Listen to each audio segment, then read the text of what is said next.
이 시간 갈라디아서 1장 1절부터 10절까지 말씀을 읽었습니다. 오늘 말씀은 다른 복음은 없습니다 하는 제목으로 함께 은혜를 나누고자 합니다. 진짜 작품이 한 가지라면 가짜는 진짜를 모방하여 여러 가지가 있는 것이지요. 본문 갈라디아서 1장 6절에 보면 다른 복음이라고 하는 말이 나옵니다. 오직 복음이 유일하기 때문에 이에 유사한 다른 복음이 바울 사도 당시에도 유행하고 있었다는 것을 알 수가 있습니다. 이제 하나님의 말씀은 복음에 대해서 다음과 같이 가치가 있다고 일러줍니다. 예수님은 마태복음 13장 44절에서 땅속에 감추인 법이라고 하셨고, 베드로사도는 베드로후서 1장 1절에 법이 없다 라고 말씀하셨고, 사도 유다는 유다서 1장 3절에 단번에 주신 믿음의 도라고 말씀하셨고, 사도 요한은 더할 수도 제하여 버릴 수도 없는 말씀이라고 성경 마지막 결론에서 말씀해 줍니다. 그러므로 우리들은 복음만이 썩지 않고 더럽지 않고 새하지 않는 유업을 있게 하는 유일한 산소망이요 영성의 말씀이란 사실을 굳게 믿으시기를 바랍니다. 오늘 본문에 나타나고 있는 이 갈라디아 서신은 한 교회, 단일 교회에 보내는 편지가 아니고 바울 사도가 첫 번째 여행했을 때에 세워진 갈라디아 지방의 교회들, 피시디아, 안디옥, 이고니온, 루스드라, 두베에 흩어져 있는 교우들에게 보낸 서신의 말씀입니다. 이것은 사도 바울이 첫 번째 선교 여행 때에 세워진 교회들인 만큼 그 관심도도 높았다고 하는 것이지요. 바울이 갈라디아 지방을 중심으로 해서 첫 번째 선교 여행을 마치고 돌아왔는데, 그 위에 들리는 소식이 다른 복음이 들어와서 교인들이 혼탁함으로 그들이 요동하고 있다 하는 걸 듣게 되었다는 거지요. 그래서 그 이유를 보면 거짓 스승들이 바울이 복음을 전해준 갈라디아 지방에 들어와서 다른 복음을 가지고 혼란시켰다는 것을 성경은 말씀해 주고 있습니다. 이 소식을 들은 사도 바울은 바울의 인생의 13권의 서신 가운데서 첫 번째로 바로 이 갈라디아서를 써서 편지로서 하나님의 말씀을 적어 보내주고 있습니다. 그리고 바울은 갈라디아 서신을 기록하면서 참된 복음을 떠나 다른 복음에 속한 사람들에 대한 그 마음의 심정을 갈라디아서 4장 19절에 보면 나는 해산의 수고를 하고 있다 이렇게 표현하고 있다는 거지요. 바울은 저 사람들은 잘못되었으니까 이제 끝이다 그런 심정이 아니라는 거예요. 바울은 그 영혼들을 사랑했기 때문에 그 마음이 그 객길로 나가는 영혼들을 얼마나 마음으로 사랑했든지 나는 마치 해산의 수고를 하는 것과 같다 이렇게 표현을 하고 있습니다. 바로 이러한 마음이 영혼을 사랑하고 있는 목자의 마음이라고 말씀드릴 수가 있지요. 그리고 바울은 자기 자신이 복음에 대해서는 이렇게 단호하게 선언을 합니다. 오늘 본문 말씀 여러분이 10절 말씀을 보십시오. 이제 내가 사람들에게 좋게 하랴 하나님께 좋게 하랴 사람들에게 기쁨을 구하랴. 내가 지금까지 사람들의 기쁨을 구하였다면 그리스도의 종이 아닙니다. 그러니까 바울 목회의 초점과 핵심은 어디 있느냐? 우리 주 예수 그리스도의 아버지 하나님께만 영광을 돌려드리는 여기에 바울의 목회에 초점이 있다는 걸 나타내주고 있는 것입니다.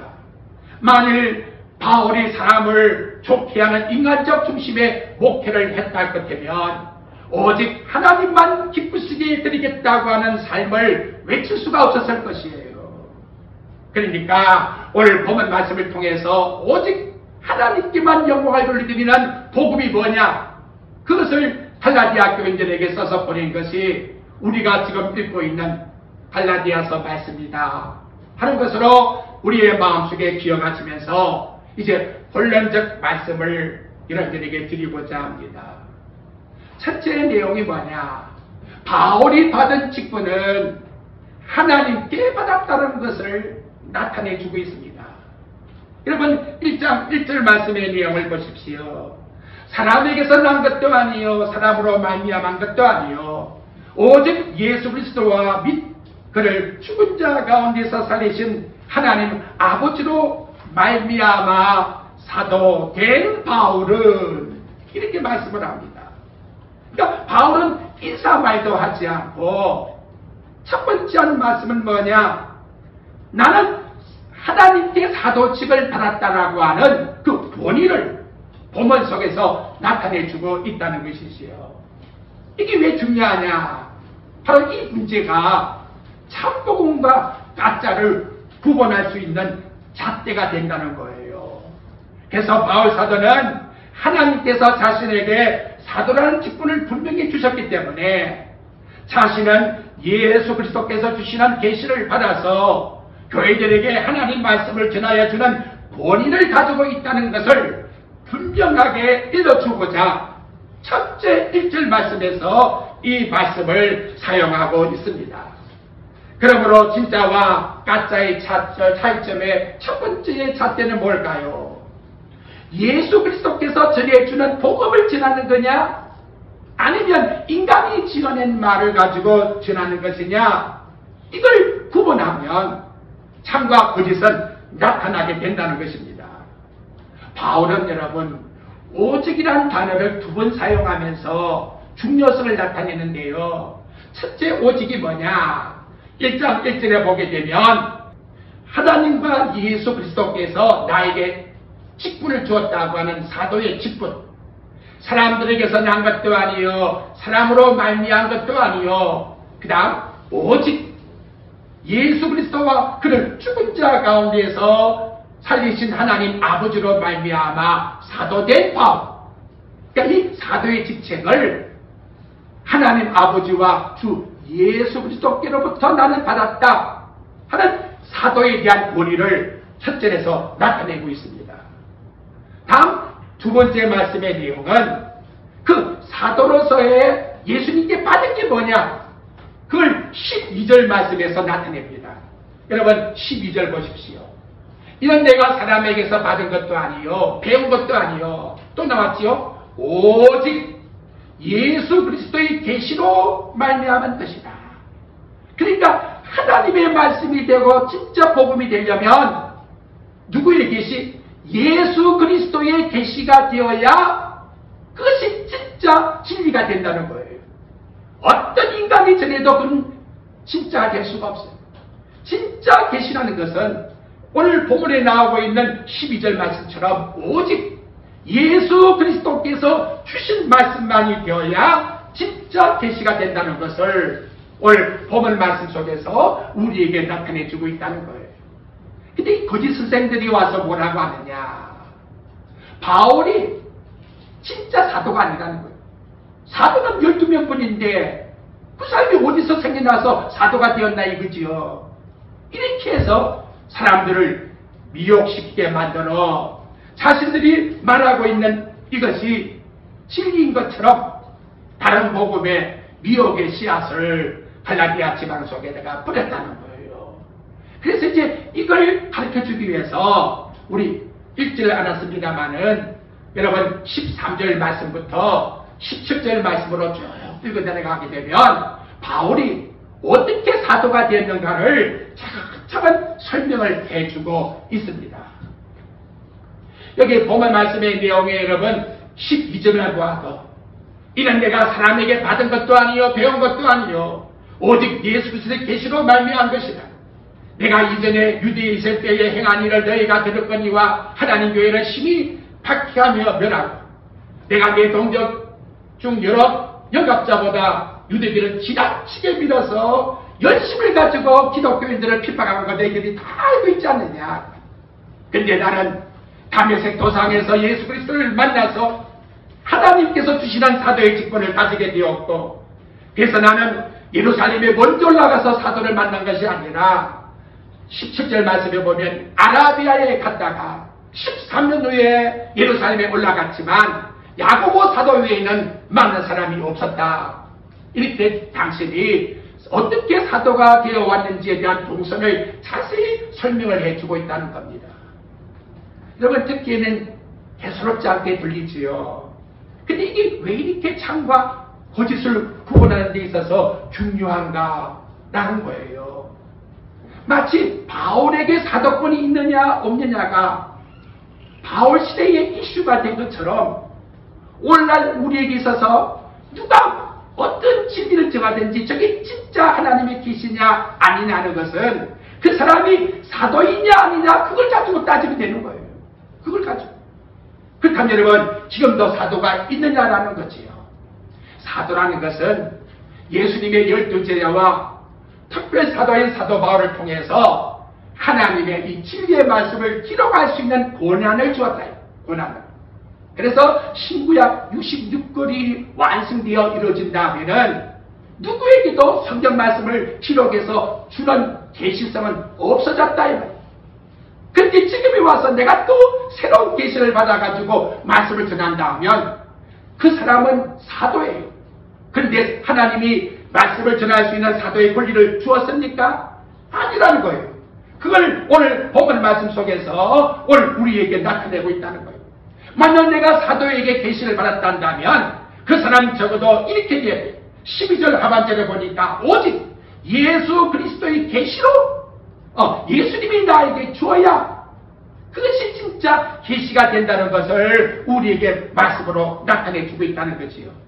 그렇다면 그 예수님은 여러분 어떠한 분이십니까?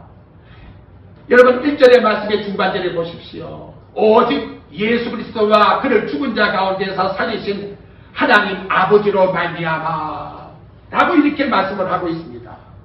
여러분, 죽은 자들 가운데서 살리신 하나님이 인정하는 그 자만이 바로 예수 그리스도가 될 수가 있는 거 아닙니까? 생각해 보십시오. 여러분, 적어도 계시를 주실 수가 있는 분이라는 것은 그분은 죄가 없는 분이어야 돼요. 그래서 동정여몸에서 탄생하신 거예요. 영원전부터 하나님이셔야 돼요. 그리고 그 하나님이 이 땅에 육체의 모양을 가지고 이 땅에 오셔야 되는 것이요. 그분이 비로소 계시를 줄 수가 있고 그 계시를 받은 자만이 비로소 진리의 말씀을 선포할 수가 있다는 것이지요. 근데 그분에게 누가 받았느냐? 바울이 받았다는 거예요. 그렇다면 오늘 이 시대에 계시를 받았다는 사람들이 정말로 죽었다가 부활하신 예수님이 이미 계시가 다 끝났다고 하는데 무슨 계시를 또 받나 이 말이에요. 그래서 허구성이 드러나고 있다는 것을 우리에게 성경은 말씀으로 나타내주고 있다는 겁니다. 얼마 전에 방송에 보니까 미국 워싱턴 포스트지에서 한국에는 자칭예수라는 사람이 1세기 동안에 100명 정도가 왔다 갔다 그렇게 말을 해요. 참으로 황당한 소리가 아닙니까 여러분. 하나님은 요한계시록 22장 18절과 19절의 말씀에 보면 계시가 이미 다 종결되었다고 말씀해요. 내가 이 두루마리의 연의 말씀을 듣는 모든 사람에게 전하노니 누구든지 이것을 두하면 하나님이 이 두루마기에 기록된 지향을 그에게 두할 것이요. 만일 누구든지 이 두루마기의 예언의 말씀에 지하여 버리면 하나님이 이 두루마기에 기록된 생명나무와 및 거룩한 성에 참여하면서 지하여 버리라고 말씀을 합니다. 오늘 이 시대에 누구든지 여러분 내가 계시를 줄 수 있는 자라고 사도라고 자칭 칭호한다면 속지 마십시오. 가짜인 것입니다. 오늘 말씀과 같이 하나님께 저주받을 자라예요. 또 얼마나 불쌍한 존재입니까? 이제 그렇다면 우리가 믿고 있는 복음의 핵심이 뭔가 보죠. 핵심. 자, 4절 말씀을 한번 보십시오. 거기에 복음의 핵심이 있어요. 그리스도께서 하나님 곧 우리 아버지의 뜻을 따라 이 악한 세대에서 우리를 건지시려고 우리 죄를 대속하기 위하여 자기 몸을 주셨으니 이것이 바로 복음의 핵심입니다. 여러분, 복음이라는 것은 하나님의 아들이 이 악한 세대에 누구도 구원할 수가 없기 때문에 당신이 이 땅에 오셔서 우리의 죄를 대신 담당하여 계속의 목을 내어주신 것, 이것이 바로 복음의 내용이라고 우리에게 말씀합니다. 그래서 그분을 믿으면 요한복음 3장 16절의 말씀같이 하나님이 세상을 이처럼 사랑하사 독생자를 주셨으니 이는 저를 믿는 자마다 멸망치 않고 영생을 얻는다고 말씀합니다. 인간을 구원해 줄 자는 아무도 없어요. 로마서의 말씀을 보았습니다만 3장에서 모든 인간은 유대인이나 이방인이나 다 죄 아래 있다고, 다 죄인이라고 우리에게 선언해 주고 있습니다. 그렇다 할 것 같으면 이제는 죄 아래 있는 우리들을 누가 구원시킬 수가 있단 말이에요. 정말로 자칭 구세주라고 한다면 이 조건이 이루어져야 돼요. 영원전부터 하나님과 함께 계셨고, 그리고 그 하나님이 육체를 가지고 이 땅에 오셔야 되고, 올 때에 죄와 상관없이 오기 위해서 동정자 몸에서 탄생하셔야 되고, 그분은 십자가상에서 우리 죄를 대신해서 죽어야만 그분이 진짜 하나님이 인정하는 구세주라는 거예요. 죄송하지만 이 땅에 인간이 태어난 가운데에서 이런 자가 예수 그리스도 외에 누가 있다 이 말이에요. 그래서 전부 다 가짜인 거예요. 하나님 아버지가 충족시켜 주시는 구세주라는 것은 이 성경 복음에 말하고 있는 갈라디아서 1장 4절에 나타난 예수 그리스도 외에는 아무도 없다는 걸 우리에게 말씀으로 나타내 주고 있다는 겁니다. 다음 여러분, 예수님이 행하신 그 구속의 능력은 신약성경 히브리서 10장 10절과 12절과 14절 말씀에 나가보게 되면 그분이 단번에 십자가에 죽으심으로 말미암아 우리에 대한 죄를 온전히 완전히 영원히 용서해 주셨다고 성경은 우리에게 말씀으로 나타내 주고 있습니다. 구약시대 때에 그 수많은 재물이 희생되었지만 하나님 아버지의 공의를 충족시켜 줄 수가 없었어요. 때가 되어 하나님 아들이 이 땅에 오셔서 십자가상에 죽으셨는데 위로부터 아래까지 지상소의 휘장이 찢어지면서 그 예수의 피의 공로가 우리 인간의 죄를 온전히 완전히 영원히 용서해주는 효과가 발휘했다는 거예요. 제가 이 말씀을 드리는 이유는 그러므로 지금 이 시대에 누구를 막론하고 아직도 제사를 다시 드려야 되겠다 하는 마음을 가지고 나와서 구약의 뜻을, 구약의 법을 다시 살려가지고 구원의 조건으로 삼는다 같으면 모두가 다 가짜인 것을 우리에게 말씀으로 가르쳐주고 있다는 겁니다. 오늘 나와 여러분에게는 예수의 피로 말미암아 그 보혈이 온전히 영원히 완전히 용서함을 받게 되었고, 정말 내가 복음을 믿는다 하면 복음의 초점은 여러분 복음 말씀 5절입니다. 읽어봅시다. 여기에다가 초점을 맞추는 겁니다. 인간에게다가 초점을 맞추는 것이 아니고, 시작. 영광이 그에게 세세토록 있을지어다. 아멘. 그렇습니다, 여러분. 정말로 이 땅 위에 구원받은 하나님의 백성이라면 모든 영광을 우리를 구원해 주신 그분에게 영원토록 돌리고자 원하는 것이 나와 여러분의 복음을 믿는 간절한 마음의 목적이 되어야 된다는 것을 바울은 복음의 내용 속에서 5절에 이렇게 우리에게 말씀해 줍니다. 다음 세 번째로 바울은 강력하게 다른 복음을 전하게 되면 저주를 받는다고 2번씩이나 사용하고 있습니다. 바울이 그런 마음이 아니에요. 빌립보 3장 17절에 보면 내가 예수를 본받은 것 같이 너희는 나를 본받는 사람이 되라고 말씀해 주었습니다. 그런데 오늘 본문 말씀 여러분 갈라디아서 1장 8절과 9절에 보면 저주란 말이 2번이나 사용돼요. 8절 봐요. 그러나 우리나 하늘로부터 온 천사라도 우리가 너에게 전한 복음 외에 다른 복음을 전하면 뭐라고요? 저주를 받을지어다. 9절에도 그랬지요. 우리가 전에 말하였거니와 내가 지금 다시 말하노니 만일 누구든지 너희가 받은 것 외에 다른 복음을 전하면 저주를 받을지어다. 근데 여러분, 여기 말씀의 8절에 보게 되면 그러나 우리나, 자기도 포함되는 거예요. 우리나 혹은 하늘로부터 온 천사라도, 나도 포함되고 하늘로서부터 천사가 와서 말한다 할지라도 지금 전해주고 있는 이 복음 외에 다른 걸 만나게 전한다 그렇다면 그 사람은 저주의 대상이라고 이렇게 성경 말씀을 통해서 말씀해 주고 있다는 겁니다. 바울은 우리 10절에서 말했지요. 내가 하나님을 좋게 하랴 사람을 기쁘게 하랴. 만약 사람을 기쁘게 하는 데에 0.001%라도 있다 그렇다면 하나님의 종이 아니라는 거예요. 이것이 바울이 외치고 있는 참 복음의 말씀의 내용이라는 것입니다. 그러므로 여러분, 쉽게 기억할 수 있는 것은 전하는 그 사람이 초점이 영광이 어디 있는가 그것만 보면 아는 거예요. 전해주는 결론이 정말로 우리를 죄 가운데서 구원해 주신 예수님께 초점이 있다 그렇다면 이게 진짜 복음이라는 거예요. 하지만 궁극적으로 가서 인간에게 영광을 받고자 한다 그렇다면 오늘 본문 말씀같이 그것은 재성스럽게 저주의 대상이라고 이와 같이 말합니다. 그 저주받을 자는 마지막에 어떠하느냐. 요한계시록 20장 10절 말씀의 내용에 보니까 불과 유황못에 떨어져서, 거짓 선지자들은 불과 유황못에 떨어진다고 이와 같이 말씀하고 있으니 얼마나 무서운가를 우리에게 결론적으로 말씀으로 나타내주고 있다는 거지요. 근데 여러분, 다른 복음을 전하는 그 내용의 특징이 뭐냐.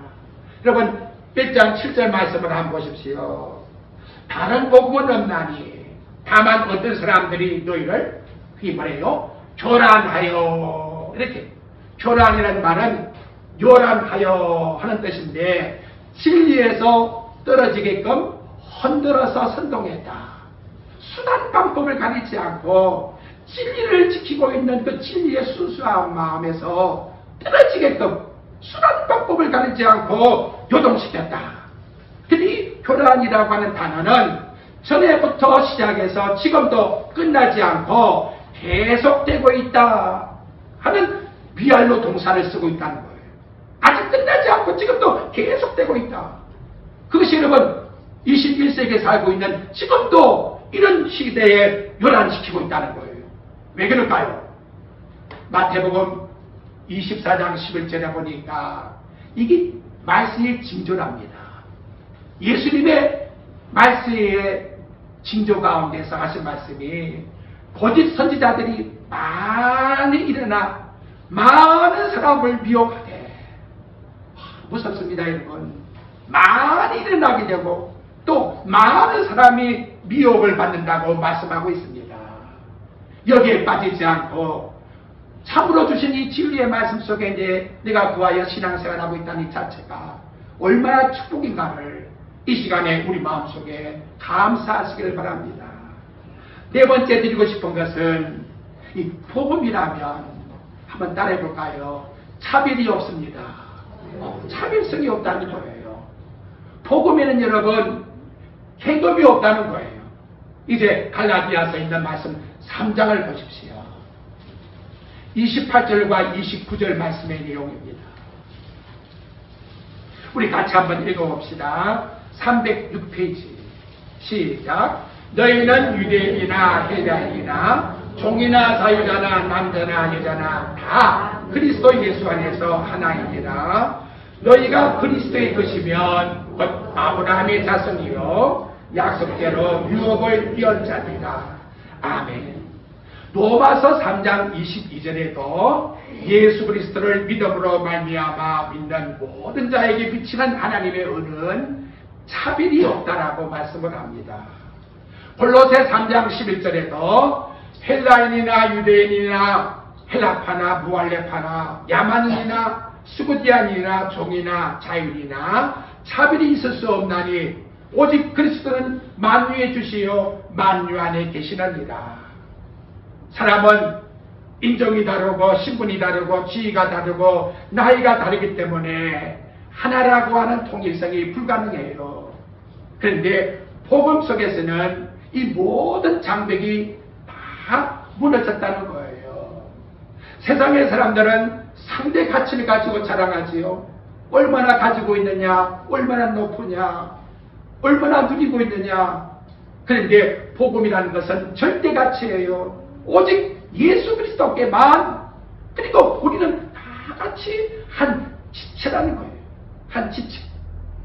여러분, 오늘 복음 말씀 속에 29절을 만약 유대인들이 읽었다 하면 얼마나 큰 충격이겠습니까? 우리는 그냥 읽었지요. 너희가 그리스도의 것이면 그랬는데, 너희가 라는 말 속에는 갈라디아에 살고 있는 이방인도 다 포함되는 거예요. 근데 누구라고요? 아브라함의 자손이요. 유대인들이 만약에 이 소리를 들었을 때에는 천천백낙 같은 소리예요. 수천 년 동안 유대인들만 아브라함의 자손이요, 우리만 구원을 받고 우리에게만 영생이 있다고 이렇게 생각했는데, 바울이 본문 말씀을 통해서 유대인이나 이방인이나 차별이 없느니라, 누구든지 그리스도 안에 있으면 그리스도의 뜻이요, 그들은 곧 아브라함의 자손이요 라고 이렇게 말씀하고 있으니, 유대인들이 뭐랄까요? 저놈을 죽여야 된다라고 하지 않겠습니까? 그래서 못지않고 죽여야 된다고 일어난 사람이 사도행전에 보면 무려 40명씩이나 일어났다는 걸 알 수가 있다는 거지요. 바울은 말씀하고 있습니다. 할례를 받은 사람이나 받지 않는 사람이나 지식이 있는 사람이나 지식이 없는 사람이나 유대인이나 이방인이나 누구를 방문하고 예수를 믿기만 하면 예수 안에 바로 참된 영생이 있고 예수 안에 구원이 있다는 이것이 바로 바울이 전하고자 하는 복음이에요. 그렇다면 여러분, 이게 쉽게 판단가잖아요. 우리에게 와야 구원받는다, 우리 집단 속에만 구원이 있다, 이 바울이 말하는 복음에다가 비춰보십시오. 이거 얼마나 개벽 같은 소리를 하고 있습니까? 종교 이름을 붙이고 종교 속에 구원이 있는 것이 아니라는 것이지요. 예수님은 종교를 믿게 하기 위해서 이 땅에 오신 분이 아니에요. 예수 그리스도를 믿기 위해서 나와 여러분에게 영생의 구원을 주고자 오신 분이시지요. 그렇다면 여러분, 구원받은 자의 공통점이 뭐냐요? 이 세상의 많은 민족 가운데에서 셀 수 없는 무리가 천국에 거하는데 그들의 공통점은 딱 한 가지뿐입니다. 우리 찾아봅시다. 요한계시록 마지막 7장 14절 한번 보십시오.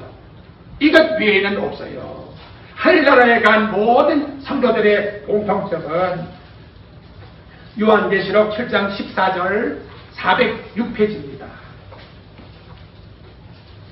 우리 같이 한번 읽어봅시다. 시작. 내가 말하기를 내 주여 당신이 아시나이다 하니 그가 나에게 이르되 이는 큰 환난에서 나오는 자들인데 어린 양의 피에 그 옷을 찢어 시게 하였느니라. 어린 양의 피에 찢음을 받아 죄악의 용서를 받은 자가 영원한 천국에 누구를 막론하고 들을 수 있다는 거예요. 그래서 예수님이 십자가상에 돌아가실 때에 강도도 즉시 구원을 받았다라고 성경은 우리들에게 말씀을 통해서 가르쳐줍니다. 여러분, 이제 우리 마음에 오직 누구만? 예수 그리스도만이 나의 구세주가 된다는 것을, 종교의 집단 속에 있는 게 아니에요. 어떤 지파 속에 있는 게 아니에요. 오직 예수 그리스도 안에 그 보혈의 피로 구속을 받아야 영원한 천국에 들어갈 수가 있다는 것을 이 복음이라고 하는 말씀이 우리에게 나타내 주고 있습니다. 다음 여러분에게 드리고 싶은 것은, 복음이라는 것은 한 성령으로 말씀을 달았다는 겁니다. 한번 찾아봅시다. 고린도전서 12장을 한번 보십시오. 278 12절 278페이지입니다. 고린도전서 12장 12절. 몸은 하나인데 많은 지체가 있고 몸의 지체가 많으나 한 몸인과 같이 그리스도도 그러하니라. 13절 우리 같이 읽어봅시다. 우리가 유대인이나 헬라인이나 종이나 자유인이나 다 한 성령으로 세례를 받아 한 몸이 되었고 또 다 한 성령으로 마시게 하신다니라. 이 말씀을 왜 드립니까? 우리에게 와야만 구원을 받는다고 하는 특수 집단들은 자기에게만 성령을 받는다는 거예요. 이게 문제가 된다는 것이지요. 예수를 믿는 자에게 성령이 오셔서 계신다는 것을 말하지 않고 자기의 집단 속에 들어와야 성령을 받는다는 거예요. 그래서 어떤 자들은 예수님이 재림하여 올 때에 자기 영이 예수님의 영과 결합을 한다는 이런 허튼 소리를 하고 있는 거예요. 성경은 절대로 그렇게 우리에게 말씀하고 있지 않습니다. 잘 알잖아요. 고린도전서 3장 16절 너희가 하나님의 성전인 것과 하나님의 성령이 너희 어디에? 안에 계신 것을 알지 못하느냐. 우리 안에 누가 계세요? 성령님이 계시는 거예요. 로마서 8장 9절에는 이렇게 말씀합니다. 만일 너희 속에 하나님 영이 거하시면 너희가 육신에 있지 아니하고 영이 있나니 누구든지 그리스도의 영이 없으면 그리스도의 사람이 아닙니다. 적어도 내가 그리스도인이라면 내 안에 누가 계신다? 하나님의 영이 계신다는 것을 인정하고 고백한다는 거예요. 그래서 로마서 8장 14절에는 무릇 하나님의 영의 인도함을 받는 그 사람이 하나님의 아들이, 오늘도 하나님의 영이 여러분을 인도해 내어서 여기 온 거예요. 나중에 죽을 때에 하나님 영이 내게 오는 것이 아니라 지금 우리의 생활 속에 하나님 영이 오셨기 때문에 그리스도를 주라고 고백하게 되었고 그 살아계신 하나님 앞에 나와서 예배드릴 수 있게 되었다는 거예요. 자, 그렇다면 이제 복음은 결론적으로 생각해 봅시다. 어떻게 우리를 살아가게 할까요? 그래서 여러분 성경 말씀 갈라디아서 2장 20절로 한번 가봅시다. 첫째, 우리 생활 속에 우리를 이렇게 만들어요. 보십시오. 304페이지. 내가 참된 복음을 가지고 산다면 하나님의 영은 내 마음에서 나와 여러분을 이렇게 고백시킵니다. 갈라디아 2장 20절. 내가 그리스도와 함께 십자가에 못 박혔나니 나라고 하는 존재는 예수님과 함께 십자가에 죽은 자다. 이렇게 고백하게 만드는 삶이 복음이라고 말씀하고 있습니다. 여성이 나를 위하여 사는 게 아니에요. 나는 없어요. 내 가진 것도 아는 것도 있는 것도 모든 것이 다 그분을 위해서 살게끔 나는 십자가로 이미 죽었다는 거예요. 그래서 우리가 사는 것은 내 마음에 계시는 그리스도 안에서 은혜로 믿음 속에서 살아간다라고 갈라디아 2장 20절에서 이와 같이 말씀하고 있습니다. 바로 이런 고백을 가진 사람은 이제 나아가서 누굴 자랑할까요? 갈라디아서 6장 14절 한번 보십시오. 그래서 바울은 결론을 맺으면서 이와 같이 말해요. 309페이지. 그러나 내게는 우리 주 예수 그리스도의 십자가 외에 결코 뭐가 없다? 자랑할 것이 없나니. 이렇게 말씀하고 있습니다. 그 다음 보십시오. 그리스도로 말미암아 세상이 나를 위하여 십자가에 못 박히고 내가 또한 세상에 대하여 그러하니라. 그러면서 한 말씀 봐요. 15절. 할례나 무할례가 아무것도 아니고 오직 새로 지음을 받은 건 말이 중요하니라. 뭘 했다 이루었다 그게 중요한 게 아니라는 거예요. 나는 할례를 받아서 자랑할 것이 있다 그게 중요한 게 아니에요. 나 이만큼 했으니까 하나님께 상급받을 일이 있다라고 하는 게 중요한 게 아니라는 거예요. 나는 하나님 앞에 그리스도로 말미암아 새로 지원받은 하나님 자녀로 삼아 주셨다. 이것이 중요하다는 거예요. 어떻습니까 여러분? 오늘 이 교훈의 말씀 속에서 우리 자아의 신앙을 한번 판단해 보십시오. 이 시간까지 살아온 것이 내 업적과 공로와 수고를 위해서 뭔가 남기기 위해서 살아왔다면 그것은 복음이 아니라는 거예요. 내가 힘으로 지금도 살아가고 있다고 생각한다면 마틴 루터가 종교개혁할 이유가 뭐가 있겠습니까? 이 공력으로 하나님 앞에 설 자는 아무도 없다는 거예요. 한번 따라해 볼까요? 우리는 하나님 은혜 속에 사는 자다. 하나님의 은혜 속에 내가 살고 있다는 것은 은혜가 없으면 하나님 나 하루도 살 수가 없어요.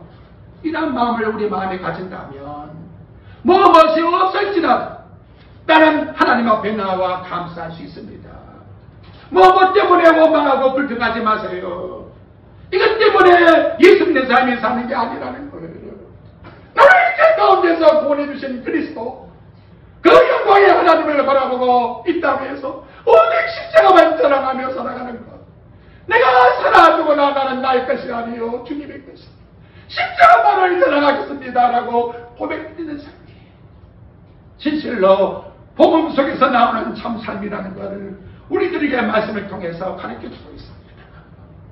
이 시간도 우리의 존재를 보며 하나님, 나는 나같이 허물 투성입니다. 부끄럽습니다.